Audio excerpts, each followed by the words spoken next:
And now, from Grid Square Echo Mike 48, this is 100 Watts and a Wire. Sure enough. Hello and welcome to 100 Watts and a Wire. My name is Christian. My call sign is Kilo Zero Sierra Tango Hotel. Steve is here with us today. Whiskey 7 United Delta India. Good morning.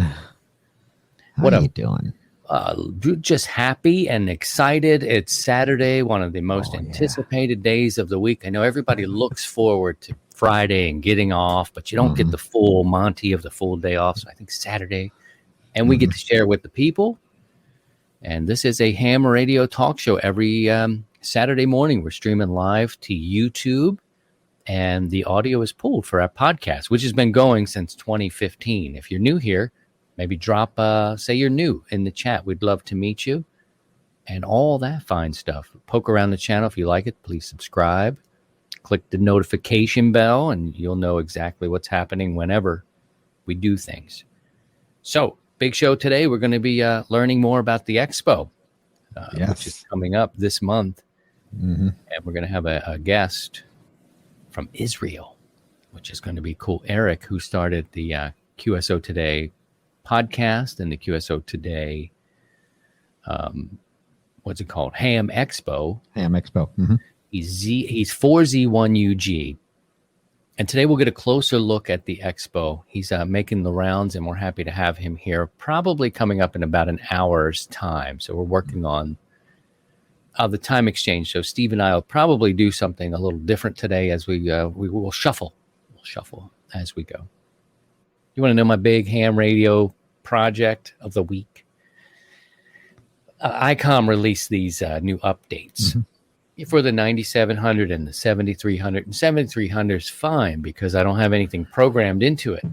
Really, it's my HF rig, and I don't, you just upgrade it, and then the things are great. Well, the 9700, the 2 meter 440 rig, I had things programmed in that baby. And I went to do the process. It's a very 2 or 3 steps. It's no big deal. Once you do it, it feels good. Anywho, it would say, let's save our backup. And I'm like, okay, we'll back it up, back everything up. And it was taking forever and ever and ever. And it was doing like a computer would do. And it would just stop. It was just, I was like, wheels and just kind of like, whoop, that's it. You got the beach ball. Like it's been for minutes. I only had, maybe 50 to 75 things, and that's including D-Star and all this other stuff. And I'm like, I'm just going to power it off. So, of course, I powered it back on, and everything was gone, and I was like, mother of pearl, and the cursing and all this. I have them backed up, right? I had them all backed up. No problem. Let me reload them in. We'll be fine.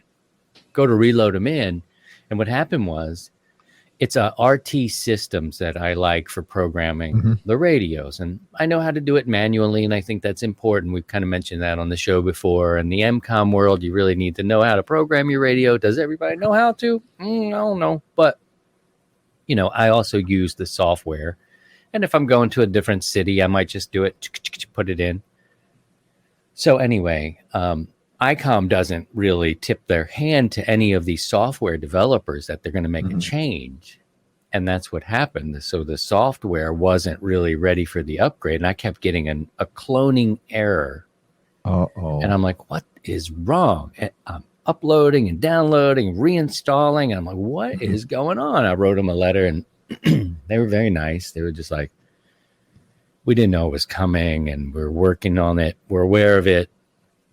We feel your pain, but screw 2 meters for a while, okay? And I'm like, okay, I'll just learn to program it manually. Yeah, and this is a great point, is that the software is great. It simplifies it and makes it all nice and neat. But if your software doesn't work and you got to reprogram, at least learn how to do it manually. Granted, the backup is nice. To have that it's awesome, because when you have 75 entries, that's a lot of entries. That's a lot of keystrokes. And but I knew the ones I enjoy, so I could just put them on. I put them on, it was fine. And I knew there was a resolution on the way. But there was that time where I was like, man, I don't have everything just so. And that's still part of me where I'm like, man, I got a radio here. I'm just going to sell this stupid thing. I'm like, I'm not going to program all these 75 frequencies in here. And I was patient, and I was busy doing other things. And next thing you know, they dropped me a line. They were like, we fixed it. Click this link, hit the updates. Exactly. And boom, just like that, it worked. So I finally got my stuff, but that was like and that's the thing about these rigs now are basically just computers, and you really have to update when it's time, and you got to follow along, and you're dealing with another software, and the software doesn't know what this company has done with the upgrade, and it just blocked it out. It was just like, the software was like, I don't know what this is. Yeah. But they fixed it up good. So they fixed you up good. The lesson here is, I don't know. And I understand ICOM not tipping their hat to anybody. Why would you feel you have to, whatever. But good on the software for the programming, just to be able to react to it, although they weren't ready for that change. That must be a little pain in the neck for that kind of, when you attach your service to what the makers are doing with the software. But I got to say, they fixed it out. I don't even know what's involved in doing that, some coding or whatever it was. But luckily, it was easy, update and do it. But I guess the greater point is, definitely know how to do this. And I save videos, whether they're YouTube videos, how to upgrade or update and how to program, because some of these you sit them down for a while, and it's like, how do I do that again? Pushing buttons. And it's good to know. I think with the RT systems, their software is pretty consistent between radios. It doesn't matter. It's still the same GUI that you're looking at, the user interface. And and it's easy. And I don't know if ICOM has their own version of programming software for that radio, and they just kind of went, well, those guys are third-party competitors, and they'll just have to figure it out on their own, which is kind of unfortunate. It would have been nice if they would, give the heads up to the third-party vendors. We are kind of a small community in the big scheme of things, but I don't know. Maybe they didn't even know about it and was like, oh, shoot. They didn't realize this was happening, because the software guys are totally different from the hardware guys, and they're just pushing out, getting an update pushed out. And sometimes the release notes don't have everything. And I'm more familiar with the handhelds, because I feel like that's where I take them out in the field, and I get a little complacent in terms of how to program this radio here inside the shack. In other words, I'm taking it for granted that I just plop 70 channel or frequencies into this thing, plus my D-Star, and I don't fiddle with it anymore. I just let it be, because I'm in the shack and it's very casual. And it stays pretty static. It just, you're not moving from one place to another like your handheld or your mobile radio. You're going from one region or one area to another, where things totally change as far as the different repeaters, the different access, different D-Star machines, all that, all the 9 yards. And so you're a little bit more up on the programming versus a radio like this that just pretty much stays here, and you're not moving it around. And it got me a little bit, but I got to tell you, I don't mess with the programming of the 9700. I do the updates. I listen to it quite frequently, and I listen to the locals and check in wherever net I check into. But my HTs, but that's the memory in me. But like you said, you travel, you program them in. I don't know about you, but I know you mentioned in the pre-show that you're going to travel soon a little bit, and somebody asked you, what are you going to take anything with you? But if I travel even domestically, I'll look where I'm going and try to figure out what repeaters. And if I don't program them in there, at least I'm tuning them in. So the HT is more familiar. So anyway, just keep an eye on that, your updates and your upgrades. I don't know what happened if the disconnect between, say, ICOM and the software was that it didn't even want to back it up. Like, it didn't even back up. After I had, wanted to go through that process. Something in there was just not, and it didn't even want to back it up. And I was like, oh man, this is taking forever. And usually that stuff's like quick. But good. Anyway. At least it's got, taken care of, and you're good to go. You're back in business, and back in business, baby. Back in business, baby. So excellent. Top of the day to you, Jeff. On the Good pre-show, morning, I broke Jeff out and Nancy, and good morning, everyone, and thank you for being here. We appreciate everybody's coming through, and I'll put a series of links in. I don't know if Alex will join me today. I know he's out running around, and I do want to pass on some information that we will be able to do. Many of you know, you've been following the last couple of weeks. The Spirit of Radio went from a segment of good feel-good stories to a bit of a movement to try to help a ham who's in really desperate need. And we try to keep it light when we're with Phil because we just don't want to bum him out.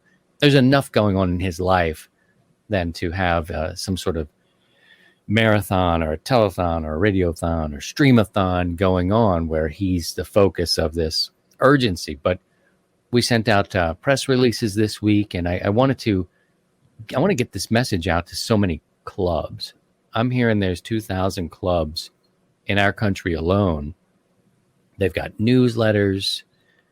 They need content.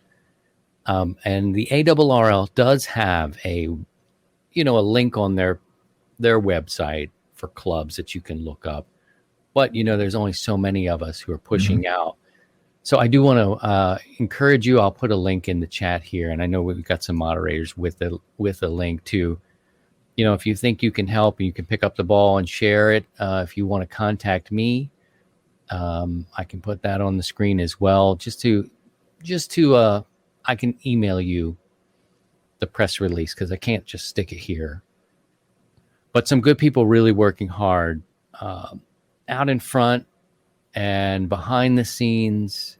So thank you to all the folks who are helping. Alex and I are trying to push it out on the front visibility sense. Steve has donated an HT, so we've got a giveaway that's happening just to put a little sweetener on the thing for every ham that can take a look at what we're trying to do here. And it's mostly on our bit to raise awareness. We can't do the heavy lifting.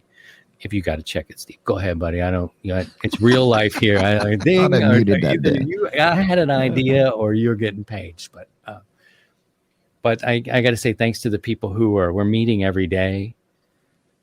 More Zoom meetings, but it's worth it. We're all talking it through. There's some people who are working with me deeper behind the scenes. They're very important to me. They know who they are. And so we're just trying to push this out, and hopefully they will have a good results. But I feel like, as we say, we're on short time. And so you're going to hear about it and you're going to see about it on the show. And I'm going to announce, I'm just going to go ahead and announce this. We're going to do a special event, you guys. And in the press release that went out earlier this week, I want to say some other thank yous too, because Amateur Radio Newsline has run a story on Phil, AB8 PR. They're also going to let people know about the special event, which is going to be happening. It's going to be K4P, Kilo for Papa, or Kidney for Papa, coming up starting on the 13th of this month, running to the 20th. It's right in this pocket of contests and right before the big last man standing event. So we could have waited. But we need to kind of move. No, we need to move on. Nobody wants to. Yeah, we got to get it. We're going to get it on the air. So you'll hear about K4P. If you look that up on QRZ right now, I'd share my screen with you, but I'm afraid I'll get lost. Go to QRZ, look at K4P. You'll see the links there to the video, what we're doing. So thanks to Amateur Radio Newsline, CQ Magazine picked it up right away, the press release, and they posted that up to their site. They've got the digital side. It didn't make their April, cutoff thing because it's pretty urgent and it's happening. Nuts and Bolts, which I believe is the oldest electronics magazine in the country.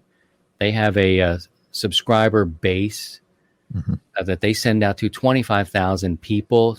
It went out yesterday. Thank you to Nuts and Bolts.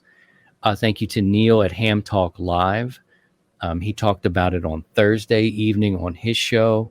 So anything that we can do to kind of get the word out. I'm more than happy to send you the press release if you need be. There's several versions of the press release. There's one for the amateur radio folks, and there's one for non-amateurs. There's one that's more styled for national media. So you let me know, but I really want to get this into our clubs as fast as we can. And Phil may not be the first. There's so many people out there that need help. Oh, yeah. But this is more of a gathering of resources and assets and centralize our tools. And we may be able to help Phil. We may be able to help other people. So this is kind of the ground floor. So that's my thank you spiel there, Steve. Anything you want to add there? Oh, no, this has been a great project. And Phil is a great guy. It's got the pleasure to meet him here a couple weeks ago. And it's been, I've been feeling really well that what we're trying to do here, raise the awareness, and looking forward to getting on the air and then just pass it around. We have some videos on how to put the video link into your QRZ page. So as you're working people on the air, get it on your QRZ page. And so when they look you up, boom, there it is. And people like watching videos, so they'll click on it and get the story. And maybe, they might not be involved directly, but they might know somebody else that could go ahead and, yep, there it is on Christian's QRZ page. And so we're just trying to get the awareness up and hopefully help a fellow amateur radio operator. The Papa Phil Challenge. Papa Phil, as he's known among his family, his grandchildren, and his friends. That's why he's called Papa Phil, but his name's Phil. And we're doing the, this challenge. And this is a contest weekend. So it's a really smart thing that I didn't come up with, but another DXer came up with it to put this here on your QRZ page. And when people look you up, whether it's before or after, they're going to see it. Easy to do. We can talk about that a little bit later, but it's easy to do. It's up here in your menu. You go and you edit your page. You click into it. And you want to get into this section here with your biography. You're going to copy a link.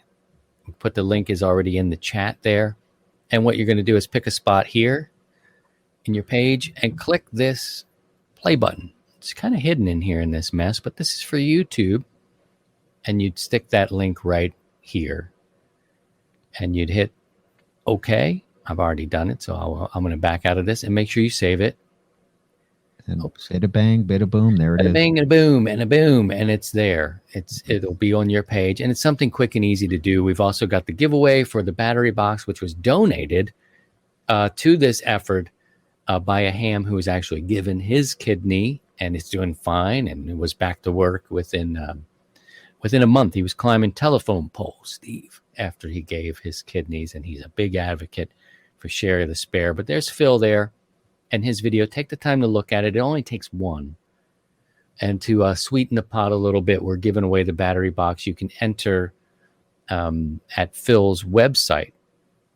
It's all easy, but it's not. We can't do much more heavy lifting than like the doctors need and the people and the gives and all that sort of stuff. So just a note for you guys to please consider it as we go forward. And thank you for that. So the special event will be on 20, 40, 80 meters using the call sign Kilo 4 Papa. You'll hear that.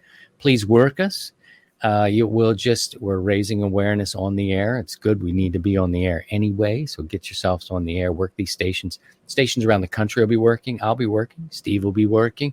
And probably during our traditional spots, like our Sunday evening net next Sunday, we may call K4P instead of doing our traditional net. But this is easy for Steve and I because we're already scheduled to be somewhere anyway. And we just have to make sure we're not on the same band. Yeah, we'll just split it up. Or we'll share calls. We'll go back and forth and we'll take... sometimes we do that too. I think that's legal to do. I take a call and then you take a call on the same band, but we're together. Okay, cool. We may do that too. Or we may just start grinding it out, man. We're going to grind it out. We're just going to grab a frequency. We'll be on different bands.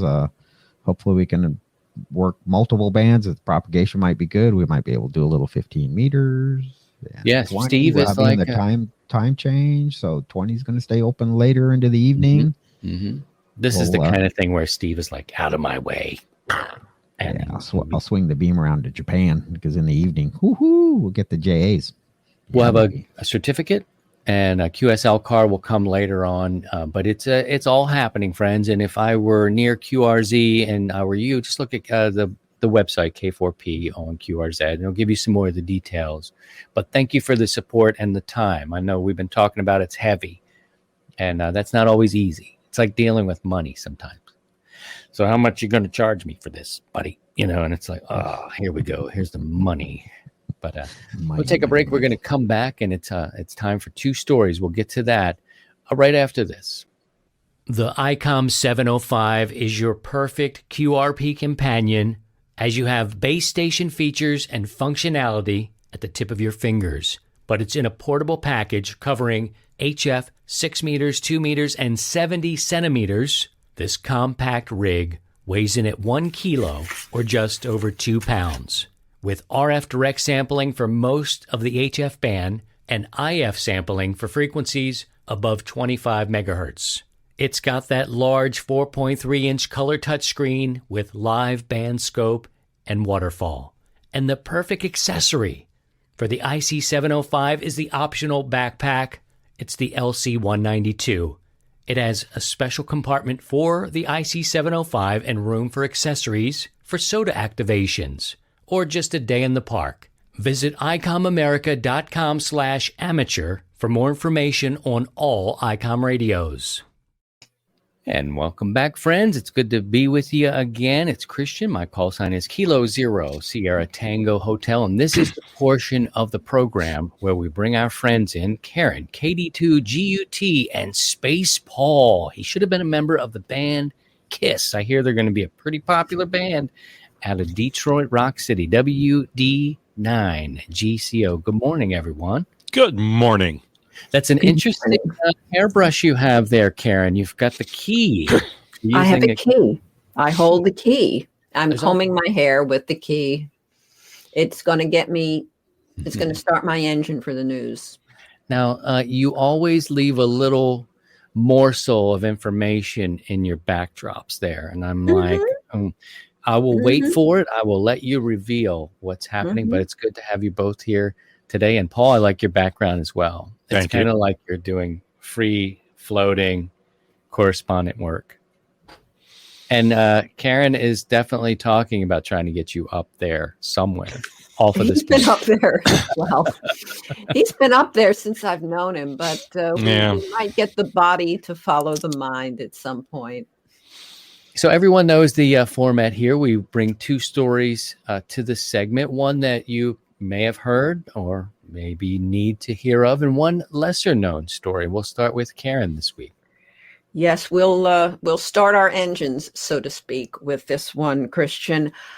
You'll notice behind me there's a key and a very shiny car. All right, this story is about agency response, and we all would love as hams to give a complaint to an agency and have them show up. We have RF interference, we have jamming, we have somebody interfering with our signal. Well, that happened in the UK recently, and Ofcom sent its spectrum management people. They didn't say we'll come tomorrow, they didn't say we'll come next week. They ran out the door and showed up immediately to troubleshoot the problem. This is great news. Response is a good thing. The handheld device behind me is not an HT. It's not a handheld radio. It's a key because the interference was preventing people in a parking lot, what they call a car park over in the UK. Shoppers were unable to get it back into their cars because the key fobs, which operate on the radio spectrum, were being interfered with. So how about that? Any ham who's tried to get a regulator out there with a spectrum analyzer, or to get somebody to say, hey, why can't we key our mics and have a QSO? will no doubt wonder about this. I think response is great no matter what. We wanted to run this story to show that it's possible to get people out there if you have interference. Right now in the UK, if you can't get into your car, you have a very good chance of getting into your car by calling Ofcom, and they will send someone. The happy ending to the story is, even though the guy was pretty swift at getting there, by the time he showed up, the problem had resolved. People were getting into their cars and driving off with whatever they had purchased at the store. But wow, immediate response is possible. So this is a sign of hope. Bring your key fob, bring your radio, get on the air, maybe from your car. And this is the outcome. So take heart. People will respond if you call for distress. And that's the story we felt people should know about, because there's too many complaints that there's never a response. Just not for the radios anyway. What do you think, Paul? I love that they showed up. I mean, it naturally, it's like, because I work in IT, naturally the problem stops happening when I walk into somebody's office. So it's kind of like that. The guy from Ofcom shows up and it's not there anymore. But and it also is interesting. It shows the more we rely on, not trying to sound like an old guy on my front porch, but the more we rely on RF for everything, the more chances we have for interference with basic stuff. So if you have a car that doesn't have, because like mine, the key fob, I can push a button and it pops out an emergency key that I can actually put in the door and open. Not all cars have that. So if you have a car that does not have an emergency manual key, you're kind of stuck till they figure out why it's not working. So, but yeah, it's interesting they came out, because otherwise, a lot of times we've seen where a group of hams will get together and they'll do a fox hunt for whatever that thing is that's causing problems, and they'll kind of track it down before the FCC gets there. So it's cool that they did that. Mm-hmm. Paul, we'll stay with you for story number 2. Story number 2 is about the pram. I'm not talking the little baby carriage. The Navy has launched a satellite. Its official name is the Photovoltaic Radio Frequency Antenna Module. It's a satellite that's going to be in geosynchronous orbit. This one's smaller. It's about the size of a pizza box. So this one is a proof of concept. It's up there with a a pizza box size solar panel on it to collect the solar energy from up there, and then they convert that into microwaves, and they can beam that down to specific places on Earth. Now, that technology, they've proven in the past few years works, but this is the first time that they've actually tried.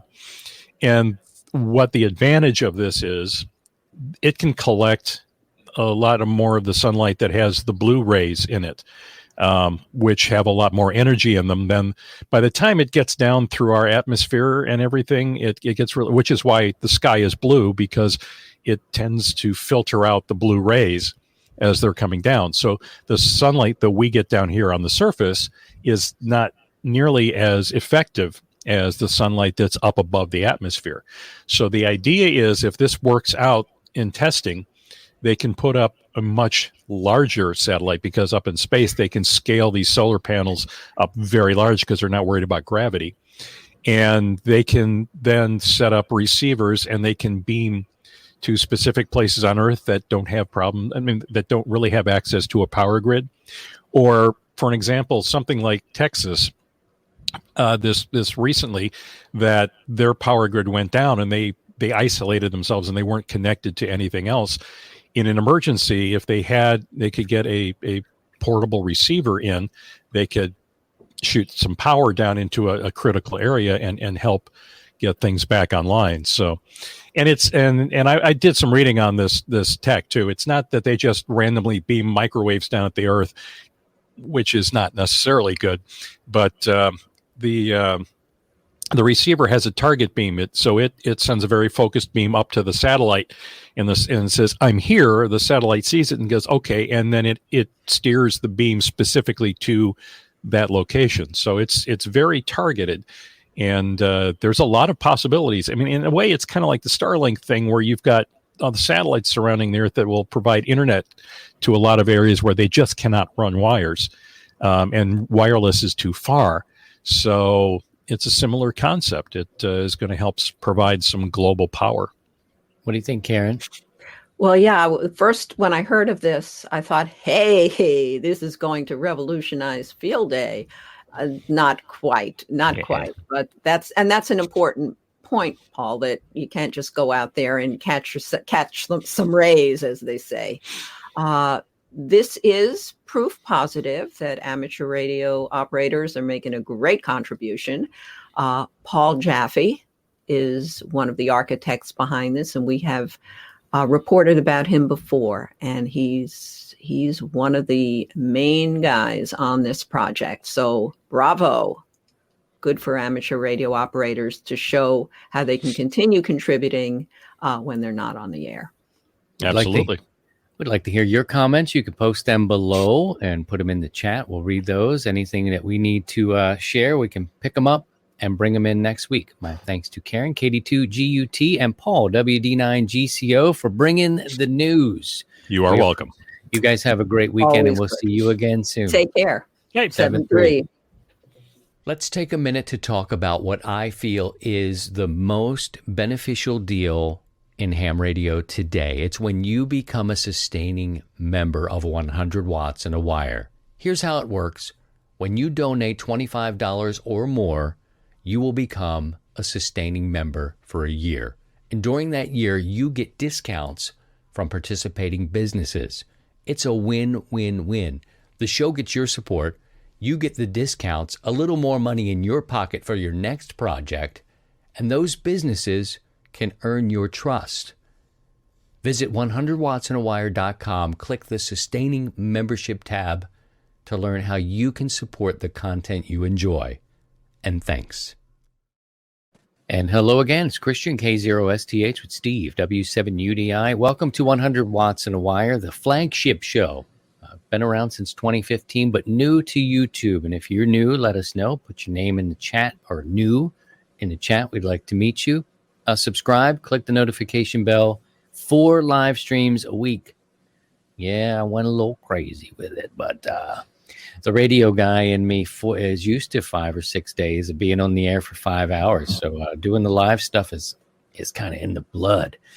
So Steve, bringing back some old memories.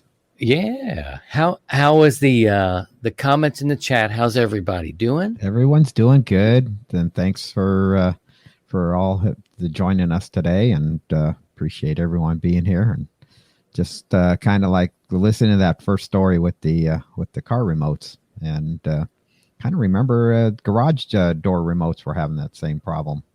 They were kind of a little bit of interference, and people couldn't open up their garage doors. Yeah. So it's wacky. I think for some reason I'm thinking they operate around 300 megs or something like that, but don't quote me on it. It could be 400 megs, but sounds like a local interference or something that came up. And Marty was saying that there's some restaurants that he has that same problem where car door remotes won't work. But pretty wild. Pretty wacky. You know, about a month or so ago, we started to do ham radio stories. We want to hear your stories. I believe everybody has a story. And to tell these, we invite you to come along. And I want to give you my email address. If you've got a story, which I know you do, and you want to share the story, drop me a line. We'll schedule to have you on the show, and put it in a repository, a playlist on the YouTube channel, so people can go and hear these stories of great Elmering, generosity, people helping you with tools, helping you hang your antennas, all these sorts of things. We need to propagate good stories, because we certainly are getting enough crappy ones. Steve, you want to hear another good story? Yes. All right. And this is it. This is our segment. This segment is called Ham Radio Stories. And this time around, we're going to welcome a friend. It's DJ, Whiskey 1 United Echo Delta, Kilo Zero, Sierra Tango Hotel, you're 5'9", Missouri. You're also 5'9" in Connecticut, Christian. Good morning, guys. Morning, Good morning. DJ. I like your shack there. Thanks. Got your boom, hands-free, all this Yep. sort of stuff. So you reached out to tell us you've got a call sign story for us, right? hmm Yeah. So my call sign, W1UED, is actually my late grandfather's call sign. It was his only call sign, and it was given to him in 1951. Wow. Nice. So- Very nice. Do you remember my grandfather, my Polish grandfather, passed away before I was born by at least a few years, if not 4 years. Did you get to experience him as a ham? Did you get to know him at all? A little bit. So we used to visit. They didn't live too far from where I grew up, and we used to go to the same church as them on Sunday mornings. So we'd all hop in my dad's van and go to Grandma and Grandpa's house, and then we take Grandpa's 95 like ugly blue Grand Marquis to church. And I always asked my mother, I said, why does Grandpa have a funny license plate on his car? It was his vanity call sign plate. And in Connecticut, they have the lightning bolt in between the prefix and suffix. So, and she explained to me, Grandpa's a ham radio operator. I said, well, what's that? That sounds funny. And as I got a little bit older, we would go over for Christmas, Thanksgiving, and stuff like that. And we'd walk in the house, and Grandpa would be upstairs. And he never talked. He never had a microphone. He had a CW key. He had one of those weird roll-up desks that his radio was inside of, and he would just go away, in the CW land. And I never understood the dits and the das until I got into it. And unfortunately, I wasn't a licensed ham until 2015 after he passed away. Oh. And so just after he passed away, he's passed away in September of 2015. December of 2015, I got my technician license. And then 6 months later, I upgraded to general, and that's where I've been stuck. But it's a great hobby. A lot of people know the call sign because he was employed with the league for 40 years. Wow. So I talk to people on the radio, and they're, well, how did you get Perry's call sign? Well, I'm Perry's grandson, and they're like, oh, welcome, that's amazing. So it's definitely a feel good story for my family, at least. Is this your mom's dad? Yes. What does she have any stories that she shared with you since now you've picked up this interest? Not really.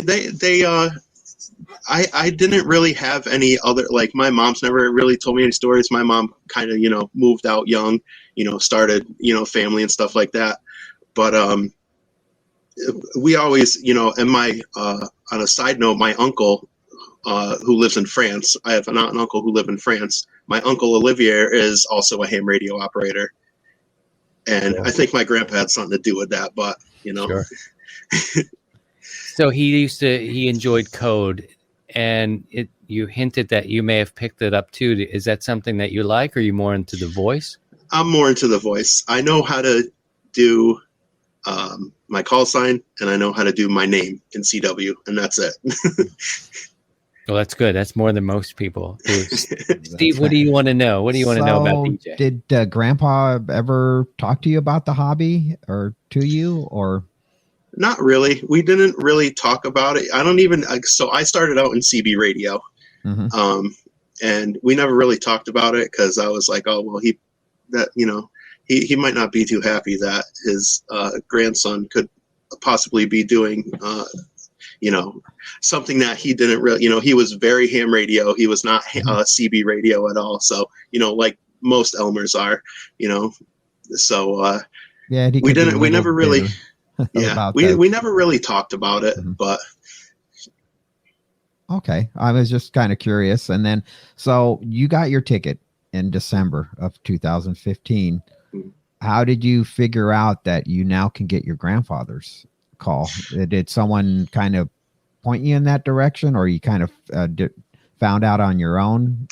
I mean, this is great. I always love when family members take the call sign of another family member and it stays in the family.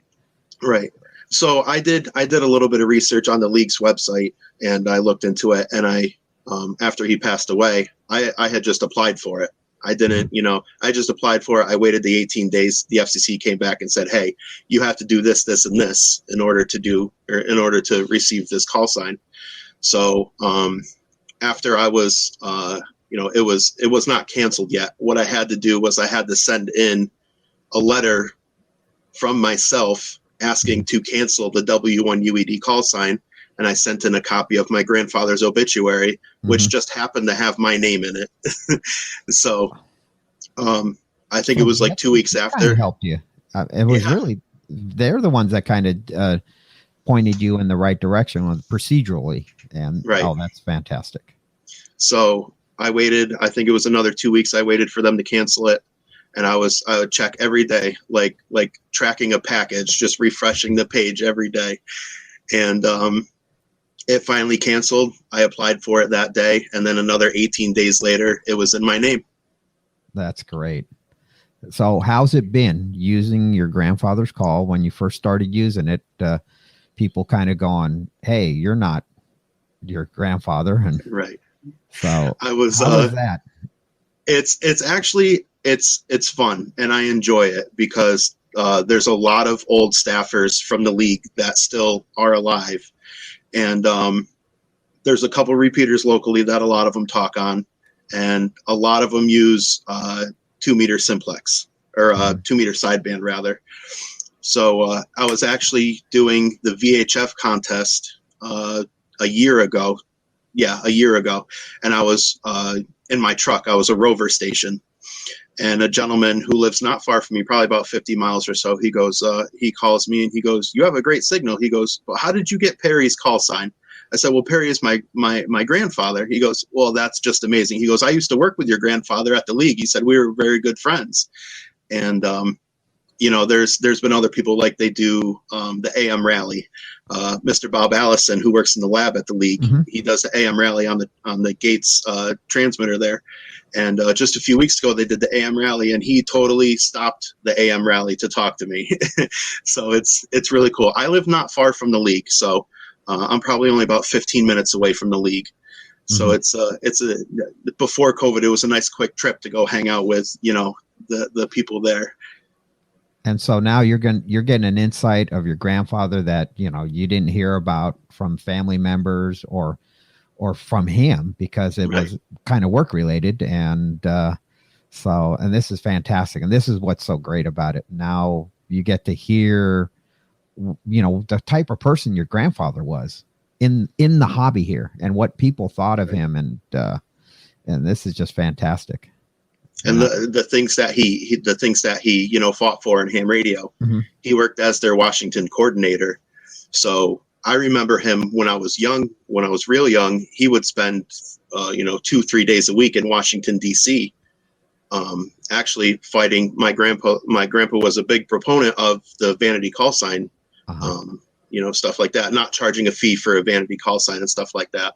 So a lot of people are, whoever thought of this? Well, it has a part here because I'm like, I have my grandfather's call sign.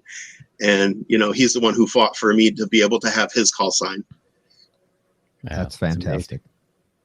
Well, thank you for that, DJ. I appreciate that, man. That's a great story. And have you ever worked anybody on the air that knew your grandfather? You getting any of those call signs? A lot, yes. Outside of the league, some, DX, other people that goes, I remember, your grandfather and things like that. Yeah. I had a gentleman, my grandfather was actually in the Air Force and he was stationed in Arizona.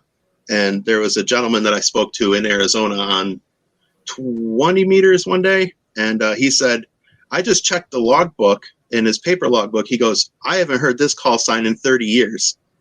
I said, well, that was my grandfather. I said, did you speak to him on CW? He goes, yeah. He goes, I have the contact. So I actually have a couple old logbooks here that I went flipping through, and he's actually in one of these books. So beautiful. It's pretty cool.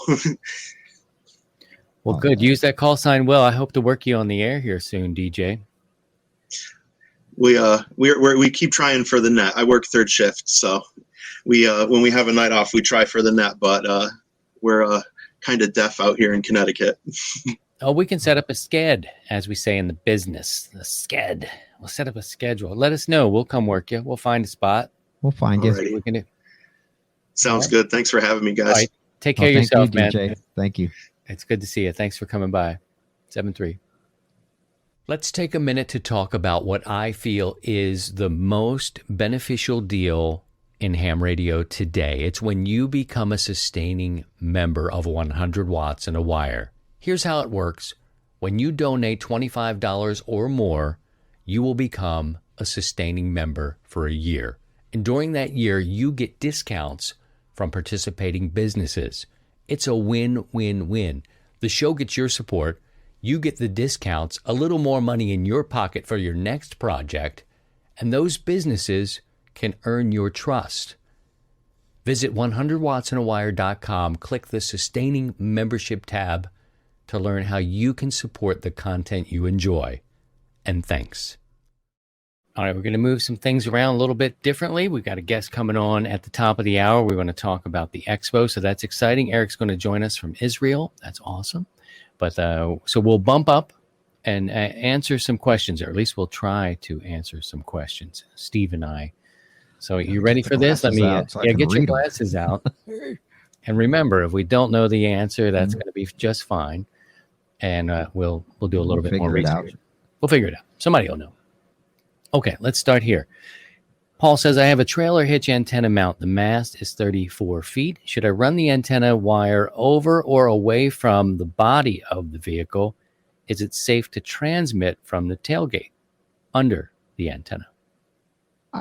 You should be fine. Yeah, run the wires away from the body of the vehicle. It'll probably have, some, we talked about interaction the other day about having, wires parallel on various bands that it's going to have some interaction. So yeah, the car body's going to have some kind of interaction.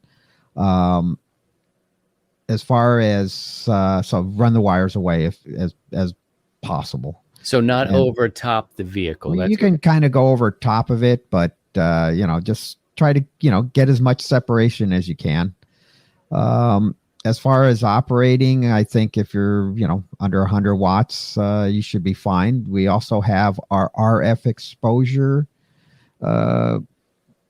formulas and what we need to do, OET 65. So run through that so you'll stay, so you know that you won't have any exposure issues. But for HF, it's not a problem. It's going to be more on the VHF side. So distance is your friend.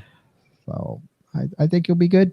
I mean, look at everyone that's operating mobile and they've just, it's not been an issue. So good luck. Yeah, have fun. I can see running your coax down. Everything's coming down from pretty close, right next to where your tire. Maybe you have he's got a trailer hitch mount. I do a drive over with mine. So, but everything's right there. So I could see being under and feeling, wow, should I be transmitting? Am I going to hurt myself? Yeah, it shouldn't be a problem, but you'll be fine. You'll be fine. Famous last words. You'll be fine. You'll be fine. As something grows out of You're right. It's just another foot. Rough sleeping for a while, but it'll be fine until we figure it out. Yeah. Another question. I'm ready to hang my first HF antenna. Any advice?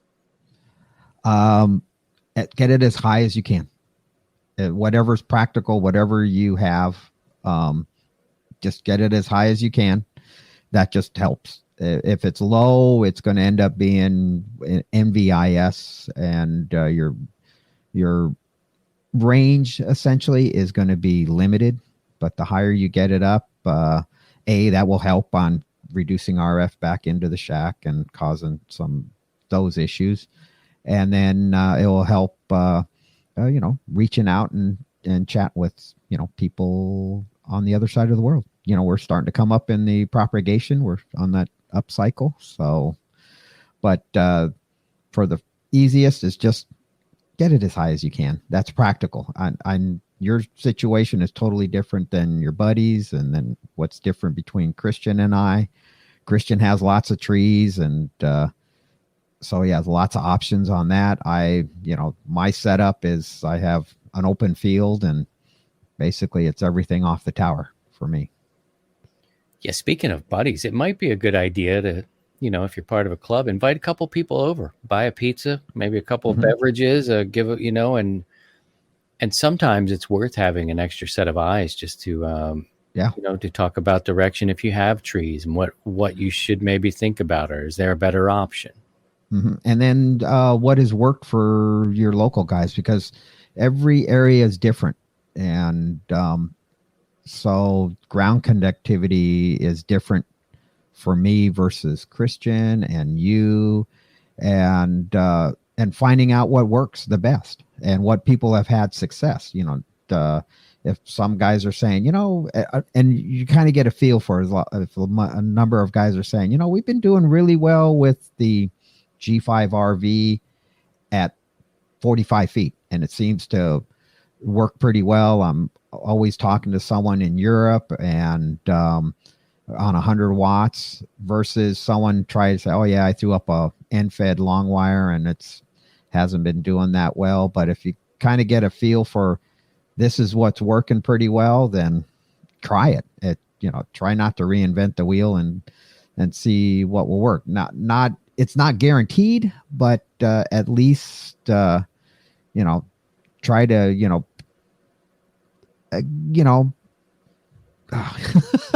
try to go from people's success, and that way, because you want to just reduce the frustration, and there's times when we have a lot of frustration as far as putting up antennas and it's not working as well because so and so said it works great for them. But I always kind of look at it, what's kind of the consensus among the club members and people locally to you, and go from there. So capitalize on what works with friends and members, club members around you, and you should be good. They also have tools. They can help you measure your SWR. They may know slingshots, fishing poles. They've got all sorts of things. And when I hung my first one, I had a couple of local friends come over, and they had the weights. They had the slingshot, which didn't work, and that frustrated the guy. And, it became it's better to share the load, I think, in terms of putting it up. That way you've got a second or third set of eyes to help you. So I'm a fan of the buddy system if you can do it. That said, I've gone it alone. I've been frustrated. I've broken things. I used wheel nuts, lug nuts, and took a fishing rod and one of those multi-piece fishing rods, got it down to the last section, and then had my son or my father-in-law. It was just a bait reel, and I took the slingshot. We just shot the line over the trees, and that seemed to work out. But I've tried throwing it, all kinds of different things, and now if I'm going to shoot a line over, I'll just hook it up a fishing line to a drone and then fly it up and over. A drone. Holy moly. So call Steve. In the end, call Steve. Somebody with a drone. But potato guns are big and popular. Those air-powered guns they use like a tennis ball or some kind of object, and then just shoot a line up and over. There's all kinds of ways to do it, and tricks and trades. It's great. So, but having buddies over, it's even better, because now you work together. You can capitalize on some of the tricks that others have worked for them, and maybe get them to shoot the line over, and then you just kind of like, hey, that sound, you can't get a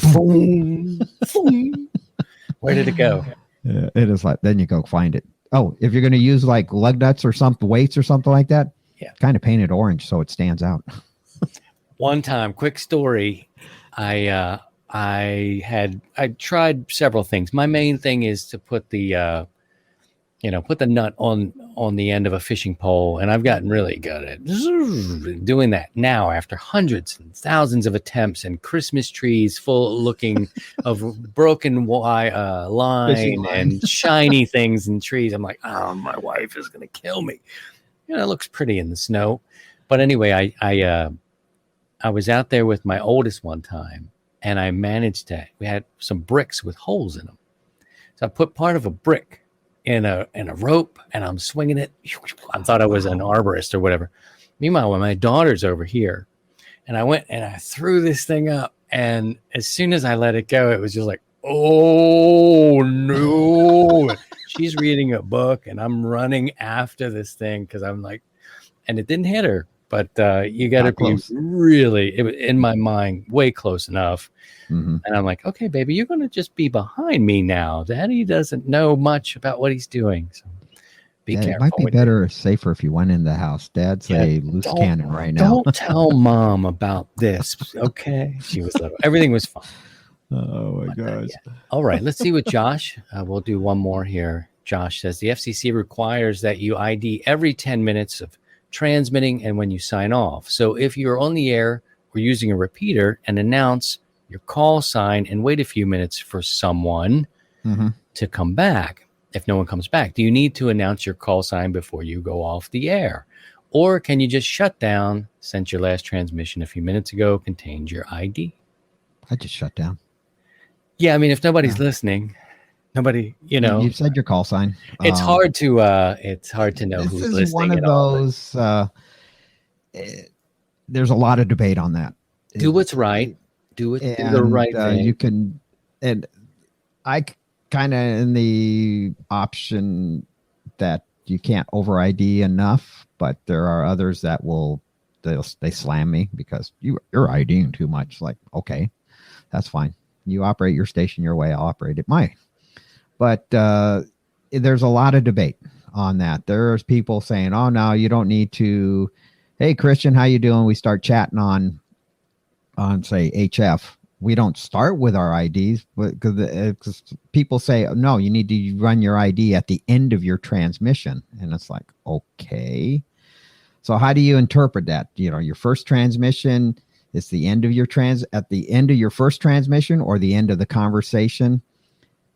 Basically, we start it off, we end it every 10 minutes while you're doing it. I think you're pretty safe. But it comes down to, and this is one of those, debates like grounding.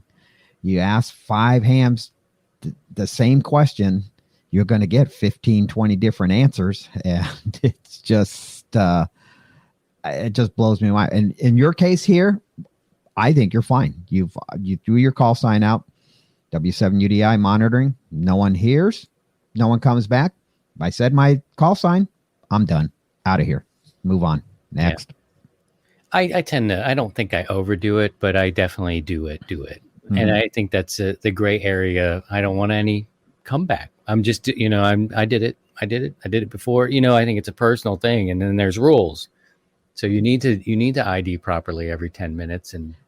But in that case you said on the repeater, if nobody's even coming back or you're monitoring and whatever, you need to come back and transmit again and say K0 STH clear? I mean, you could if you want to. I mean, I do that sometimes, and people do that. They'll come on, those. You don't have to wait 10 minutes to right. You don't have to wait. So you'll draw out your call sign and monitoring or whatever, and no one comes back. And I've heard people that go negative contact and throw their ID and then leave, and I've seen people vapor lock over that, and it's just. But in the end, it's your station, it's your call sign, and you operate how you interpret the rules. And if you're outside of it, either someone will kind of correct you, point you in the right direction, or you might get a note saying, hey, you're kind of outside the parameters of the rules.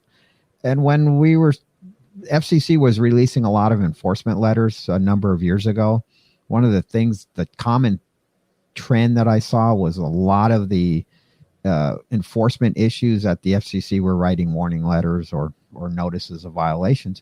A lot of them were ID, the failure to ID, and in a timely manner. So, and I'm guilty of getting on HF and starting, bloviating and pontificating, and I'll be 20 minutes in and it's like, oh shoot, I forgot to ID. so just try to stay into that realm, and I think we'll be good. All right. There you have it. All right, friends, we're going to take a break and we're going to come back with Eric. 4Z1UG is going to join us to talk about the Expo, and we'll do that next. LDG Electronics provides state-of-the-art antenna tuners for every amateur need, from QRP to QRO, fixed station, portable and remote, matching your radio to your antenna using our lightning-fast proprietary tuning algorithms. LDG is a family-owned and operated company dedicated to bringing innovative, quality products to the amateur market.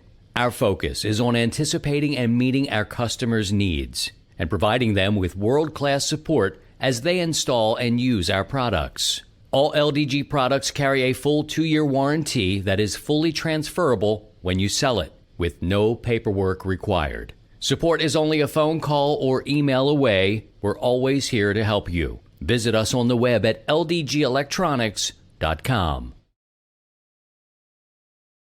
If you want to learn programming for Arduino so you can get your electronics project off the ground, then Programming Electronics Academy is the place to be.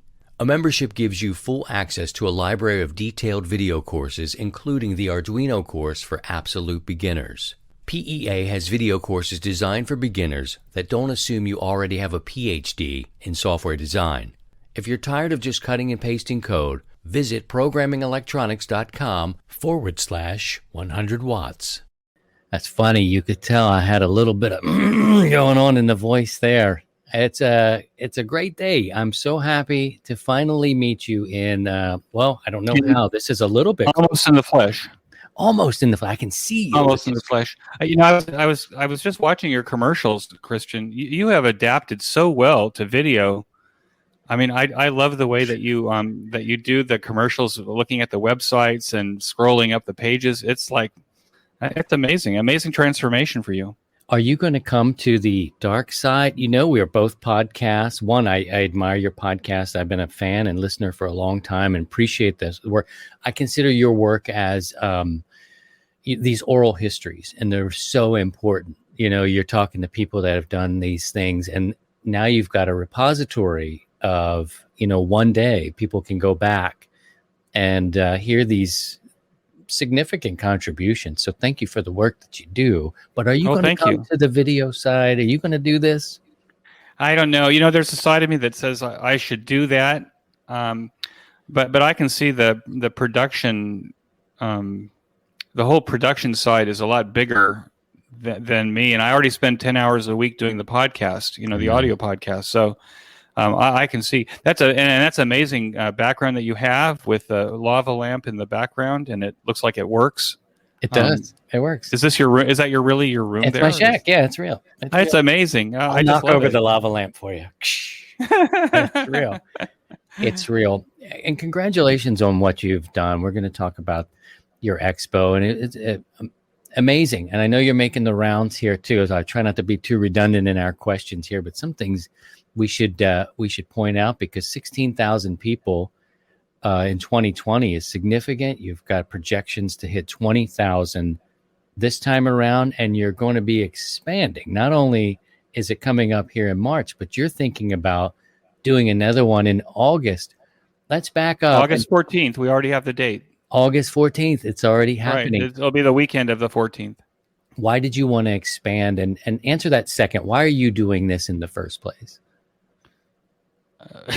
Well, I have to tell you, it started. I've told the story a number of times, but I'll just tell it very briefly.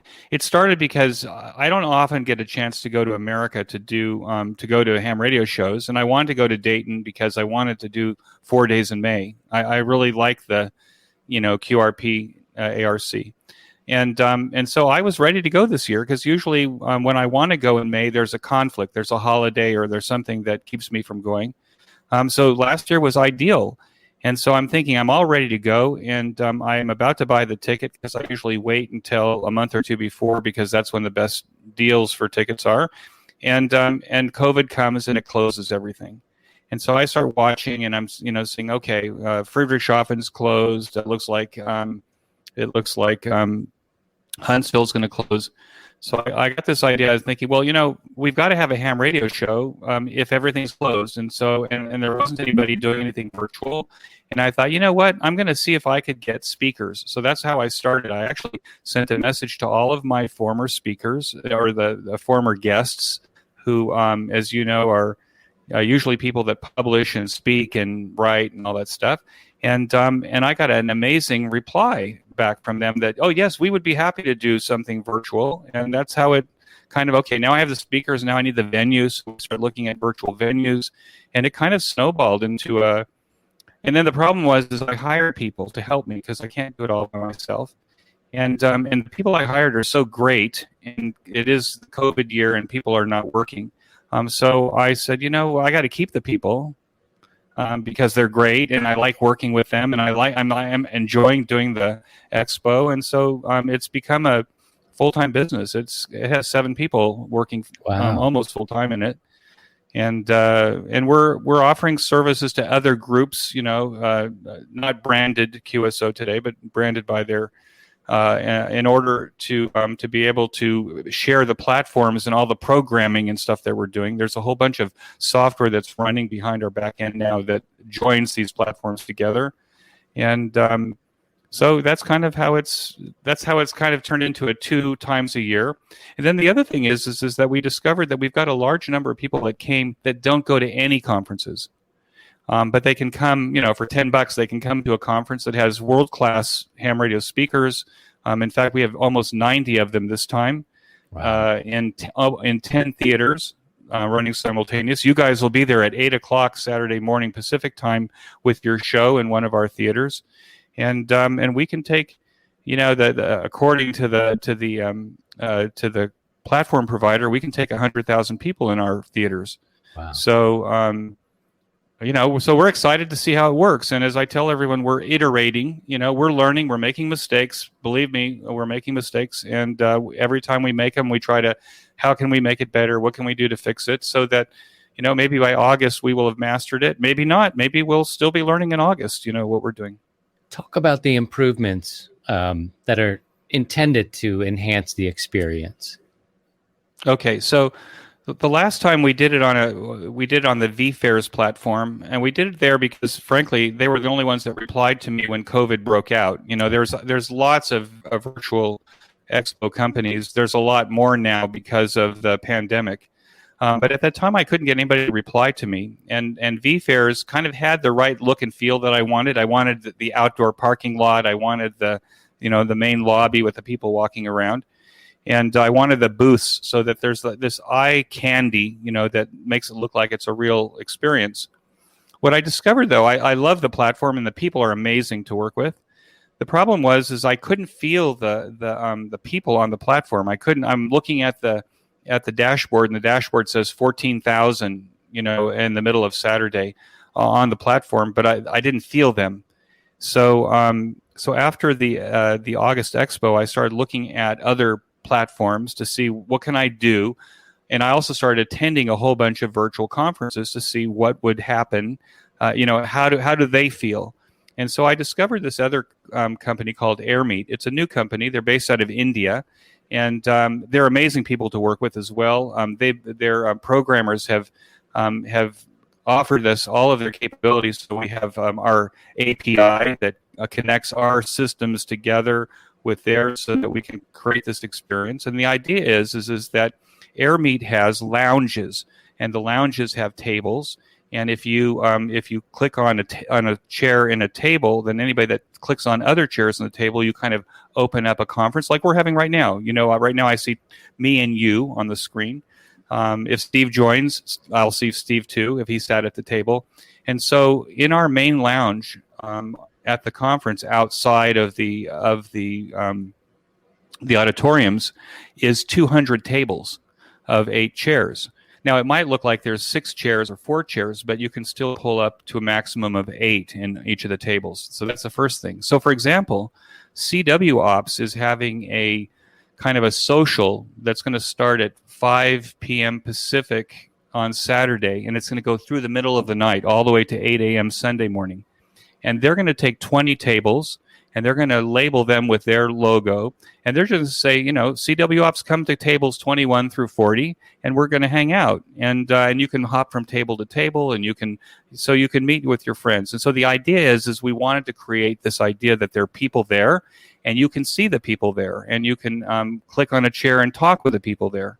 So that's how we're doing the main lounge. And then all of the exhibitors, including 100 Watts and a Wire, also has a lounge. And that lounge has 6 tables with 8 chairs. And Christian can sit at a table, and people will recognize him, and they can go sit at the table with Christian and say, "Hey, Christian, how's it going?" Or, "I'm a great fan." So I think that's what's going to be different.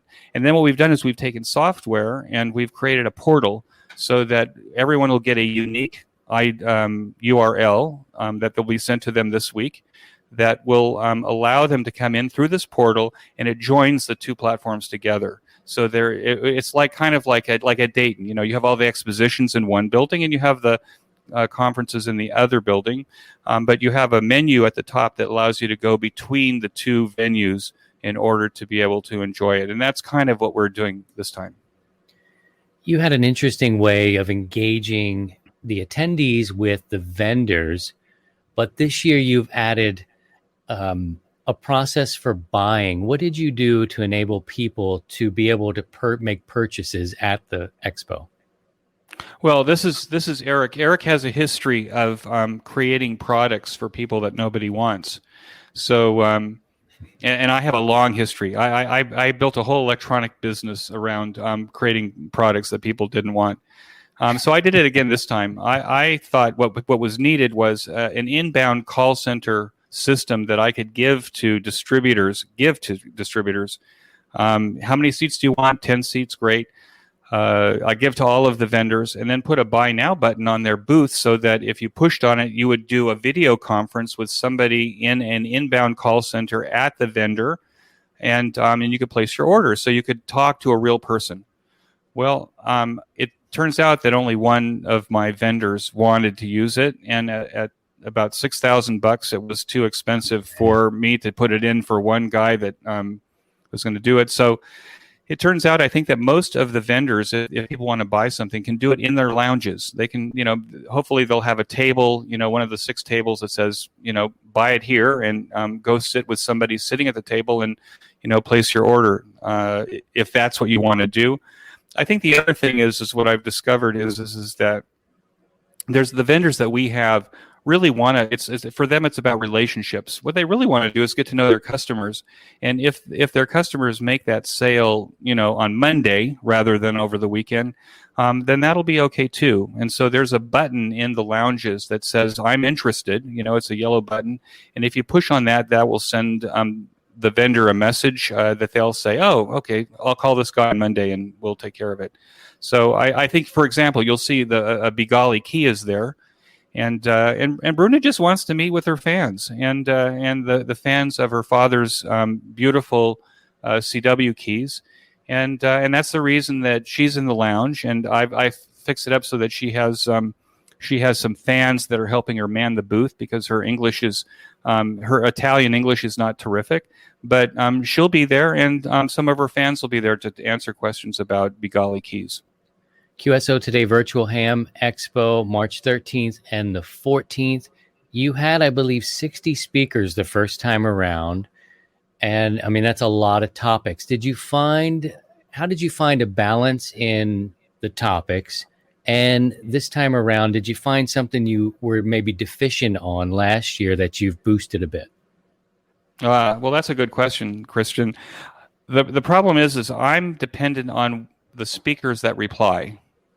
Sure. Right. So I send out a few hundred invitations to speakers, and I get a number of them back. There was a whole process where they actually fill out a form. You filled out the form in order to create the opportunity. That same form was used for all the speakers. We've done a lot of automation in order to reduce my workload. So what ends up happening is I end up seeing what I have. What speakers do I have? Who's coming? Mm-hmm. And then we kind of try to balance it out. Now we've had some amazing opportunities. Michelle Thompson W5 NYV put together a whole space track. So we've got a whole day of satellite, space, radio, all that stuff in their own track. And they even have a techno dance thing on Friday evening. They have a scavenger hunt on Saturday evening. So we have speakers. All of them are amazing. They've all risen to the occasion, and some, like Michelle, have kind of organized an entire track. And so that's kind of what happens. So it's not like I'd like to have 10 SDRs or 5 SDRs, and I'd like to have this. It's just that whoever comes, that's what I have. And then I try to, I'm playing a shell game, trying to figure out, well, what slot should they go in, and who can do it when, and so that's kind of how it ends up working out. I wish I could say that I have exactly this, but it doesn't work like that. Yeah, it's you They're curate. all volunteers. You curate with what you have, for sure. That's right. I'm going to put the link in the show description here of the expo. It's also been passed around in the chat. I'll give you one more question, because I'm really fascinated with the multiplex theater. How's that different? What does that excite you? Oh, you know what? It amazes me because what I've told all the speakers is that I've given them advice. You have to talk like TED, which means that if you've got 40 slides and you're going to talk for an hour, then everyone has a mouse and they can click and go someplace else. And they can, and in many hours they have six or seven other places to go. So so the great thing about this theater is that, unlike the last time, we have a backstage like you have. You're using StreamYard, so it works very much like StreamYard, meaning that there's a backstage where while the presentations are being presented, and they're being presented semi-live, meaning we've asked everyone to record their presentation in advance, because we've discovered last time that if your teenagers are home and you're trying to do your presentation and they're watching Netflix, or they've got a whole bunch of YouTubes or whatever, that it wipes out your bandwidth and you can't deliver the presentation. So we pre-record the presentations, but our speakers are backstage waiting until the presentation ends, and then they're promoted to the stage to do live Q&A. Last time what we had to do is we had to go to Zoom webinar, so we bought 4 Zoom webinar rooms for Q&A. Now we can do the Q&A in the same room. It automatically records it. The next day I get the recording. That recording will go back up on the platform for the 30-day on-demand period. So if you didn't get to see, let's say you stay in the satellite track the entire day, but you want to see all of the other stuff, then you have 30 days to actually go back into the theater and pull down the presentations with the Q&A already done. And then at some point, all of that stuff will migrate to YouTube so they can be watched again a month or two later. Well, it's amazing. I thank you for your effort on this. And anything you want to hit here, as we get ready to say goodbye, we're going to put the links in for you. What did we miss, Eric? Well, all I'm saying is, all I'm hoping is that I hope people will come. We got some criticism. I take criticism very well. We got some criticism that perhaps the technical sessions were too, or were not technical enough. We got some people that said there weren't enough how to. So there's now a broad mix. So if you're brand new to ham radio, come and try it. Push the button. Try the presentation. Realize you're not going to learn everything in one presentation, but it should be enough to ignite your interest. And if you're like really technical, we have some stuff there. We got a guy that's talking about how to make FPGAs for satellite radios. That's about as technical as you can get. You have to know your calculus and your differential equations. But so we have a wide range, and I hope that people will come and try it out. And it's not expensive. It's $10 for the entire weekend and the 30-day on-demand period. And that $10 helps us pay for all of the people and platforms we're using to make this happen. I want to encourage anybody who will see this now or in the future, check out Eric's podcast, QSO Today. Of course, go to the expo, but the podcast is how I found you originally. You've been doing this for years. And I admire your work and the conversations, and I really look at your work as being important, if for nothing else, you are providing an oral history, and it's creating an archive of great stories from great, contributions to this. So thank you for doing that. You're welcome. I've already told the ARRL, it's in my will. They're going to get all of the recordings when I'm dead. So hopefully that won't be soon. No. But they're going to get them all. And so hopefully, in 100 years, hams will look back and they'll see, what did ham radio operators do? But Christian, you have to know that 100 watts in a wire on YouTube and all of your audio stuff, that's also, feathers to the wind. Your stuff is going to be there in 100 years as well. So, and it's all good. I like it. I just became a sponsor of the 100 watts in a wire because you put up the advertising, and I think what you do is amazing as well. So thank you so much. I really appreciate it. Well, stay safe out there. We'll see you at the Expo. All right. And long may you run. I want the ARRL to wait much longer. You've got more work to do, sir. Thank you so much. 7-3. Have a good day. Care. Let's take a minute to talk about what I feel is the most beneficial deal in ham radio today. It's when you become a sustaining member of 100 watts in a wire. Here's how it works. When you donate $25 or more, you will become a sustaining member for a year. And during that year, you get discounts from participating businesses. It's a win-win-win. The show gets your support, you get the discounts, a little more money in your pocket for your next project, and those businesses can earn your trust. Visit 100wattsinawire.com, click the Sustaining Membership tab to learn how you can support the content you enjoy. And thanks. Well, and thanks to Eric, he became a sustaining member. That was just incidental that I played that. It was actually an accident. I wanted to teach people how to do it, to get a 100-watt ID. I really do believe that it's so important. And I work for a museum, that pays me. My day-to-day stuff is working in a museum and collecting these oral histories for people who have given so much to the hobby. If we don't appreciate it now, he does, right? Some of us really get it and we listen now. But for the future, it's going to be something that they'll look back and go, and they can pull them, they can write stories. It's just a good service. And I always thought when I found him, which is probably in the beginning of me getting licensed and getting on HF, and before getting into the podcast thing, finding him, right away, this is like an oral history. It's an interview for sure, but it's an oral history. It's got all the pieces. So, and he walks them through the experience. So hopefully one day I'll sit with him. We'll just talk more, not recorded, but I admire his work. Big brain. I don't know how it fits in there. I don't know how it fits in this human skull, but so, and there's a little story here. His Expo, along with Kilo India 9 Whiskey, our friend Ian in Chicago area, he was the one last year, right around this time. He was like, Christian, you should stream from the booth at the Expo. And you and I did something, that ended up going to Facebook at the time. And it really just put wind in the sails of this whole thing going to the stream. So between Eric's, it's funny how these roads come together, and Ian saying, you should do it. Next thing you know, here we are with a channel, and I'm addicted to the streaming. Like, keep on streaming, just keep on streaming. But my thanks to Eric.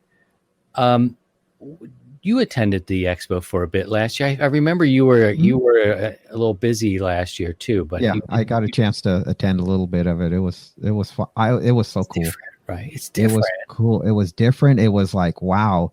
I was amazed on how much got put together in such a short period of time, and Eric brought up the criticism, and it was like, yeah, unfortunately, because everybody wants perfection and what they think is perfection. And I was looking at it, I was like, I was amazed on how well it went off.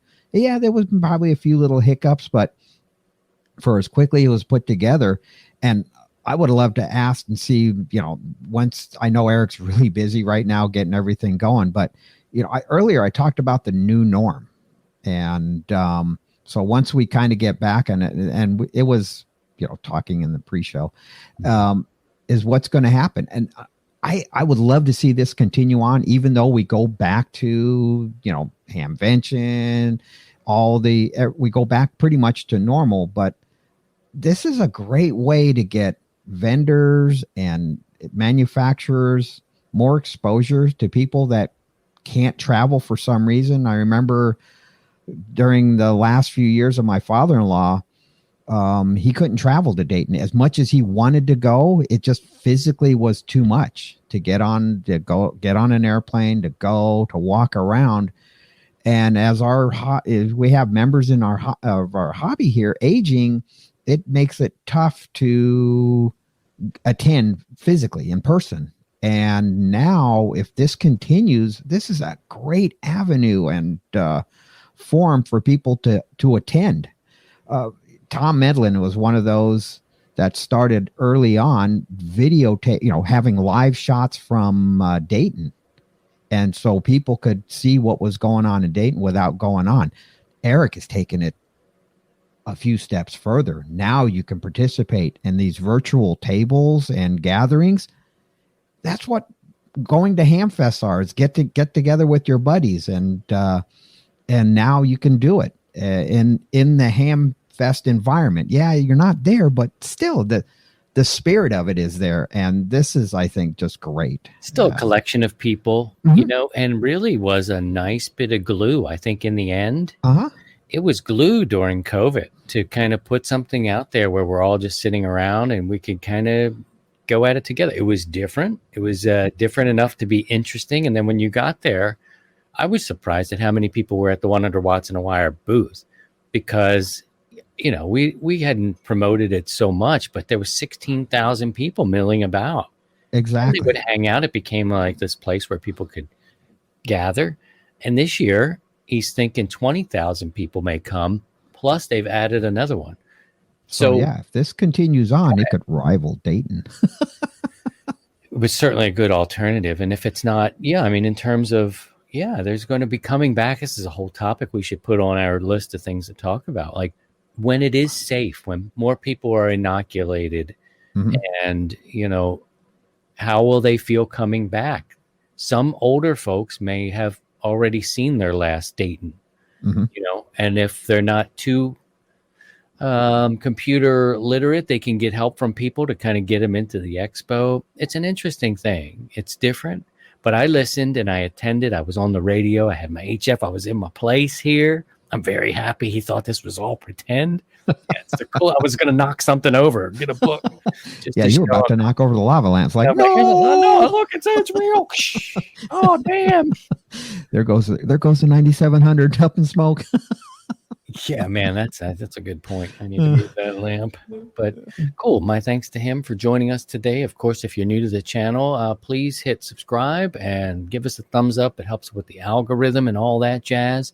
The notification bell is my favorite feature so far because it lets you know, oops. And then you just look at your phone and go, no. Yeah. No, Christian and Steve again. I don't think so. Oh, God. No, thanks. If there's any questions, you could put them in the chat now. We have a couple minutes, and then I'll let everybody move on about their day. I want to share a couple links with you. Go and try to win the battery box. This is in an effort to help Phil find a living donor with his kidney. We'd like you to at least go and check out the video if you can. But for your trouble, you can enter to win a battery box that was built by a ham and donated by a ham. So go ahead and click that link once a day. On Wednesday now, we do the Spirit of Radio live stream right here. Cool thing about that with technology is smart hams and people who are interested have decided, I'm working with Alex, Whiskey 7 Hotel United. He's taken this stream and he sends it out on his channel. And other people are also starting to send it out on their channels. And every little bit helps. And who knows, once, hopefully in a few months, we're talking to Phil. We're checking in with Phil to see how his new his new kidney is setting up and how he's doing. And maybe we help another ham in need. So Wednesday night is a good time for you to join us there. So you can enter the battery box there. I also want to put in the link. Steve has donated an HT, which is going to, after we give away the battery box, I think Steve's HT is going to be next up in the queue. Here it is on your screen. Look at this. Let me put you on the full screen here. There it is. Steve's going to give this the 65 RE, brand new in the box, and we'll be giving that away. That's the next giveaway. Next giveaway. And so I will put a link in the chat for the Spirit of Radio page. It tells you kind of what's happening here. This came to be organically. We don't know if we're going to be able to help Phil, but we're going to try. We're going to keep pushing. The Spirit of Radio link is now in your chat. You can check that out if you have a donation or if you have a question about this, or, we're not taking any, we're not a fiduciary agent. We can't take money, anything like that. We would prefer donations kind of go from the donor to the winner. And in this case, the donations we're talking about are not the kidney. We would love that. But we're talking about giving away prizes and the drawing and all that sort of stuff. Usually it's going to go from the person giving it away right to the... So Alex and myself are not going to be touching and hoarding away. There's no controversy. It's just energy kind of moving outward. But there you have it. So there. Okay. Got a question in the chat. Nobody else? Okay, good. Good deal. All right. I think we did it, Steve. We got our question. We adjusted. We called an audible at the line. Kudnick under center. Blue. Nope. Red now. Red. Charlie. Blue. Kilo, blue, red. Up under the center. Got him to jump off sides a little bit, but we got 5 yards out of it. Got 5 yards. As a penalty, we got a little closer, kick the field goal, and won. So there we go. All right, friends. Thank you, Steve. Thank you. What are you going to do today? You got any plans? Oh, I got to take care of the puppies, few chores around the house here. So my wife is, continuing her birthday celebration. Perfect. We talked about it in the pre-show, but Thursday was her birthday, and we got to spend a special evening together. And then, so now she is with with our oldest daughter and our grandson Dean, and they're gonna have a nice weekend. And so I'm home taking care of the puppies and holding the fort down. Looking forward to Sunday evening. So join us on the net, and we start 5 p.m. West Coast time, 7 p.m. Central, and keep an eye on the Facebook page, or bring up the net logger. Maybe we'll try another one. Hopefully, the DX contest, which is going on right now, which has the bands all just tied up, and let's see what's going. Yes, see there, it's going on. It's going on a little bit, and so that ends at 2400 hours, and we start at 01 Zulu. So come and join us. And it's gonna just be us this week. I've been inviting guests over, but that's okay. We had a guest scheduled just to visit, very casual conversations and things like that. It'll just be us, the net controllers, and me and you at home. So come back tomorrow night, and we'll see what we can do. Maybe we'll work a couple different bands. Yep, and we'll be streaming. So I'll be streaming from here, and we'll be pushing the audio out, and you can hear yourself and see what it looks like looking over my shoulder as we work each other. So thank you, everyone, for being here. All right, friends, that'll wrap it up.